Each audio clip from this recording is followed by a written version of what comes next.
The most important thing in the world is health, because you have nothing if you're dying. Second thing is family and friends who you love. And the third is money, because it's everything else. The smartest thing the rich people ever did was convince the broke people that money doesn't make you happy. Biggest scam alive, because money is freedom. It's freedom to drive what you want, eat where you want, go where you want. Money is freedom. So you want to say money doesn't buy happiness, well then you're saying you're happy to be a slave, because only money is going to give you freedom. So money absolutely is happiness, because freedom is a bare minimum requisite to happiness. I can't think of many scenarios where being rich was a detriment over being poor. There's not many. I think money is a bare minimum requirement for happiness, especially if you're a masculine man who wants to outcompete. Then you need money, because money is basically everything. And they've convinced people, the poor people, oh yeah, he has money, but you know, I have friends and family who love me. So do I. People are psyoped into thinking that rich people are somehow lacking somewhere else. And I'm sure some of them are, but not all of them. There are some people that have everything, just have to accept it. Some people just have it all. They have friends and family and good relationships and love their kids and a bunch of money. And if that doesn't anger you to get up and make a bunch of money, well, I don't know what will. The solutions I've come up with in my mind, of course, are money, because money is power. I want people to understand that when we talk about how money is the root of all evil. Money is also the root of all good.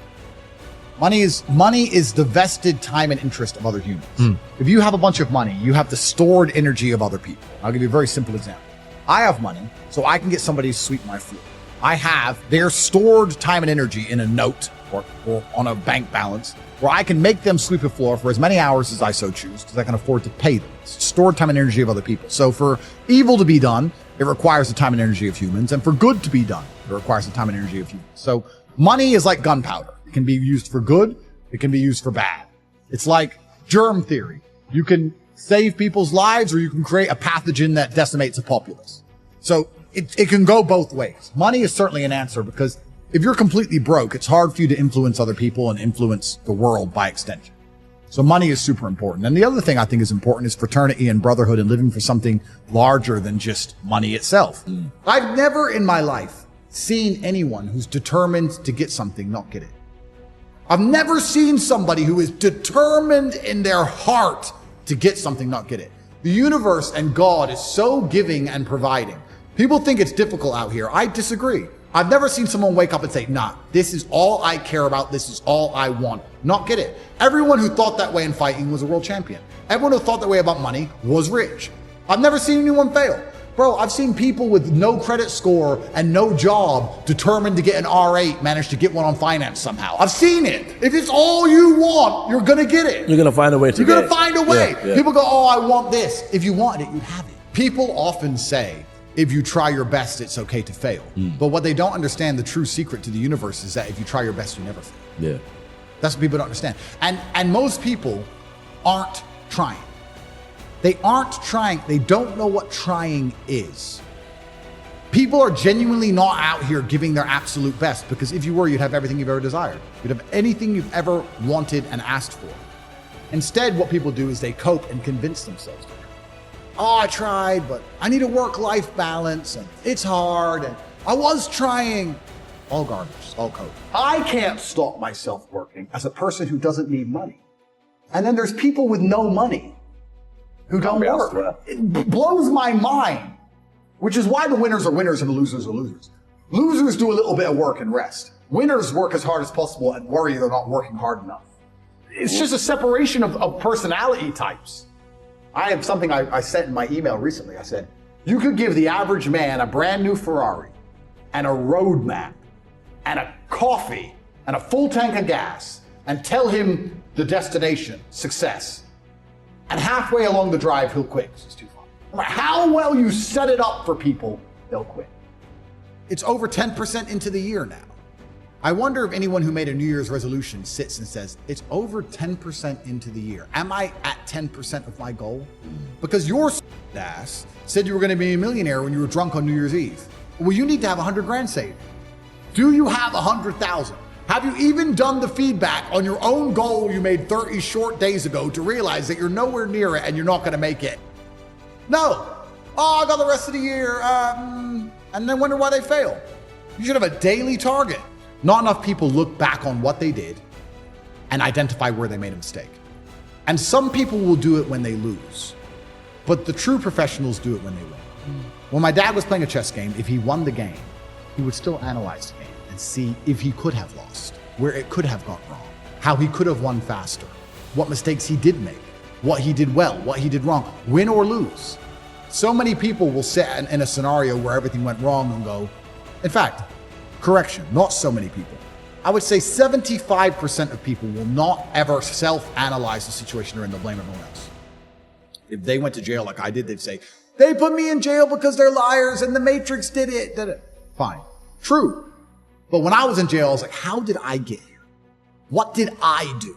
What did I say? Who did I piss off? What institutions want me in jail? What did I do that angered them? Me. I'm taking absolute self-accountability for everything. I'm not blaming anything else, because if I blame everything else, I have no control. If I blame myself, then I can influence it. I have control over it. So 75% of people blame other people, or they blame other things. I lost my business because of COVID. No, you lost your business because of you. I lost my girl because her friends were. No, you lost your girl because of you. You lost your car because of you. And it's all your fault, because that's the only thing that gives you control and power. The other 10%, you said 75, that's 85, now it has to be much higher. Let's say the other 20%, which brings up to 95% of the total populace, will look at a situation in which they lose, and they might self-analyze, and they might try and learn from the loss, and they'll try and find the feedback involved in the loss to make sure they don't lose again, which is obviously better than not analyzing at all. At all, yeah. And the top 5%, the absolute highest echelon, are people who are going to analyze every decision they've ever made, win or lose. I analyze my wins as well. See where you went right. See where I went right, see where I went wrong, see where it worked. You need to analyze your whole life. Your life needs to be feedback. You know, I always found the one thing that was always amazing to me, and this happened to me even just the other day. I'll be driving one of my 59s, and it's raining, and it's dark, and it's cold. And I see people at a bus stop. And I'm at the traffic light. It's freezing, and it's raining, and it's nighttime, and you can't afford an Uber. If that won't motivate you, I don't know what will. Because the worst thing about the bus isn't the bus, it's the time you wait for the bus. Time is money. You're gonna stand there for 45 minutes in the freezing cold and waste your time to save a couple dollars on an Uber, and you don't feel panic to get rich? This is another thing that's amazing to me about motivation. I don't feel motivated. Neither do I sometimes. You're not going to always feel like doing it. You have to do it anyway because it's your duty to do it, because you don't want to be a fucking loser. That's the whole point. If you felt like doing it all the time, then there would be no magic to it. The magic is that you do it regardless of how you feel. What do you mean you need motivation? You don't need motivation. You have a duty to not be a loser anymore because the hole in the sky is closing. I think most normal people understand. If you were to ask them how's the economy, they'd say, well, it's impossible. I can't pay for my bills. I can't pay to eat. I can't afford a house. I can barely afford my mortgage. I'm never going to get rich this way. They understand all of this, but they're not panicking. And people are sitting here now going, oh yeah, the economy's bad, but maybe if we vote for this person, who are you going to vote for that's going to put money in your pocket actually come along and say, here's money? Nobody. Still got to pay your council tax, still a brokey, nobody cares. No one you vote for is going to change it. It's going to get worse. It's going to continue. And you know the boat is going to sink and you're not panicking. That's why I kind of catch myself. And one of the things I try very hard not to do is become elitist. Because when you've come from the absolute bottom to the absolute top, and you've done it all off of your own back, and hard work and dedication and never missing a day. The only shortcut to life is to never miss a day. One, because of compounding interest, and two, because sometimes you get lucky. And you'll never miss a lucky day if you try every day. If you don't try every day, you might miss your lucky day. And that's what people don't understand. If you never miss a day and you never don't try and you're always on time, was I late today? No, on time. And you try and improve every aspect of your life, and you're a professional, and you try and make sure that you analyze your decisions, you give yourself feedback, you don't make mistakes, you're not lazy. If you try and you make it to the top, you end up elitist because you look at the people down below and you're like, well, why didn't you try? I did. I think men are happy when they feel better. I think we're naturally competitive. That's why we've always done what we've done. Why did Genghis Khan need Vienna? Bro, that's Austria. Look at a map. Why did he need Vienna? It took him probably 3 months to even hear they were at Vienna. By the time he got the message, they probably already conquered it. Why did he need it? Because he won. Why do I need the stuff I have? Because other people can't have it. And I think that that's where masculine happiness comes from. Because I think men are happy when they feel respected. And you're going to respect yourself if you look around and you have things other people don't have. Why do I walk into the showroom and buy the 2 available cars that I don't want? Because it's one man's dream and now another man can't buy it. Why do you play sports? To win. To win. Why do you want to put a ball in a net more times than the other people? To show that you're better than them at putting a ball in a net. How insignificant an action. A ball in a net. Who cares? A much more significant action would be making a bunch of money, or being physically stronger, or a better fighter, or being smarter, a quicker talker, or being more well-known, more respected, more influential. That's far more important than putting a ball in the net. And you'll spend your time putting a ball in the net to prove you're better than other people. So don't sit and say that I'm a bad person for proving I'm better than everyone else by all the things I'm doing. That's masculine competition. If there's a game being played, and some men realize it's a battle, and some men don't realize there's a battle going on, how can they possibly win? So some of you men are waking up every day not realizing you're in a forever permanent competition with every single man around you. For everything. All of the time. And that doesn't ever cross your mind, and you wonder why you permanently lose. Well, it crosses my mind, and that's why I'm beating you. Women want the men who think this way. Women want the men who understand this, who win. That's what women want. So, you can call it arrogant, you can call it egotistical. I call it winning. I call it realism. I call it realistic. And the best things about having most of the things I have is that other people can't have them. That's the bottom line of it. It's the reason why billionaires buy a bigger yacht than the billionaire next to them. They do not need an extra 20 feet of deck space. They want the biggest yacht in the harbor. It's the reason why they buy one of one Picassos. It's the reason why when Bugatti launch a new car with 80 units, they're all sold same day. That's why. Because winners all think the same way. And anyone who sits and goes, well, you should be more humble. I hear that sometimes. And then I look at who said it. And whenever someone tells me their opinion, this is a habit I give everyone. Whenever somebody gives you their opinion on anything, listen to the opinion and then stop and look at who told it to you. Because you never want to adopt the thinking of somebody who you don't want to be. Because their thinking made them. So whatever they believe in their mind is why they are the person they are. So if somebody sits and says to you, you should be more humble. I sit and think, okay, this is how my brain works. He believes I should be more humble. That's how his mind operates. The closer my mind operates to his mind, the more likely I am to be like him. Who is he? And I'll look at the person who said that to me and say, no. Because most people who talk about humble, all they really want is to not be reminded of how they have failed. They don't want me to make it clear to them that they have failed. They have failed. I feel like normalcy has been changed from being a winner to being a loser. In the 60s, you could be a normal man who worked in a factory, an unskilled labor job, and with one wage, you could afford a house, you could afford a car, you could afford to raise a family, your children would not be taught garbage in school, your wife would respect you, you'd have a home-cooked meal. Times are good. Times are good. All the things I said about playing Uno earlier in Hyperbowl are true. What matters most? Your wife loves you, you're respected as the breadwinner, your kids respect you, they listen to you, your house is clean, your house is safe, your car works, your life is good. So now being normal is just losing in a way which is so familiar to the people around you are losing that you don't realize you've lost it all. Because everyone's losing. So you're like, oh, I'm just normal. No, you've all lost. You've all lost. None of you are free. You've all lost. And that's even more scary. You can't even be normal anymore. To be a winner, you have to be exceptional.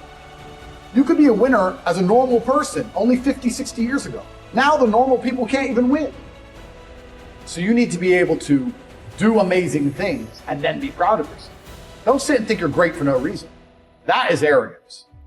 I'd argue that the normal person who thinks they're so unique and great for no reason is more arrogant than me.